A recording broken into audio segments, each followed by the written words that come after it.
The tools that need to be prepared are a pair of diagonal pliers, a socket and a cross screwdriver, 20 cable ties. When receiving the sugar pump, these row-up ones are flavor sauce pumps. The single one is the oil pump. Then open the back door and go to the sugar pump area.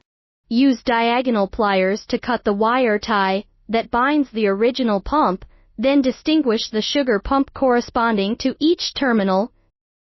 Terminal 2 corresponds to chocolate, Terminal 3 corresponds to caramel, Terminal 4 corresponds to peach, Terminal 5 corresponds to blueberry, Terminal 6 corresponds to oil. Finally, press the bulge on the edge to pull out the terminal.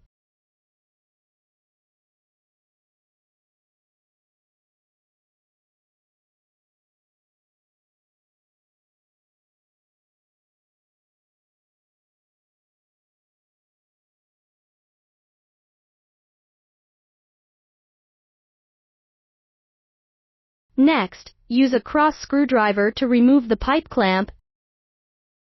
After removal, use a flat blade screwdriver to lift out the pipe.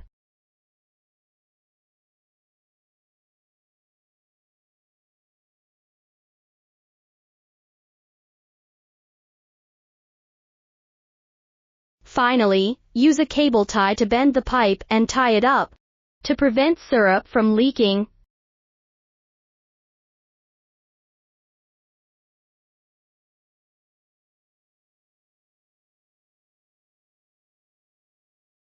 Next, use a cross screwdriver or a socket to remove the fixed sheet metal.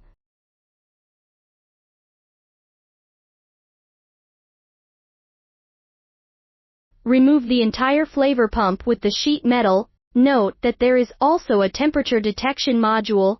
Use diagonal pliers or scissors to cut the fixed cable tie.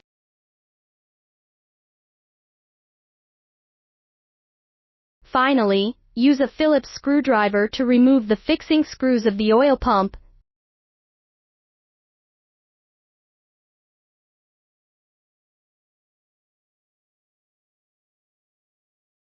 Next, install the new sugar pumps. Install the 4 flavored sauce pumps first. Use a Phillips screwdriver to install the edge set screws back. Then secure the oil pump. Finally, install the terminals back according to their serial numbers. Terminal 2 corresponds to chocolate, Terminal 3 corresponds to caramel, Terminal 4 corresponds to peach, Terminal 5 corresponds to blueberry, Terminal 6 corresponds to oil.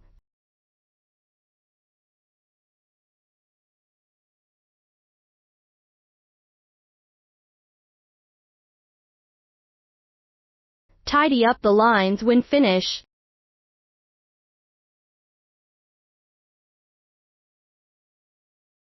Next, connect the sugar tube back.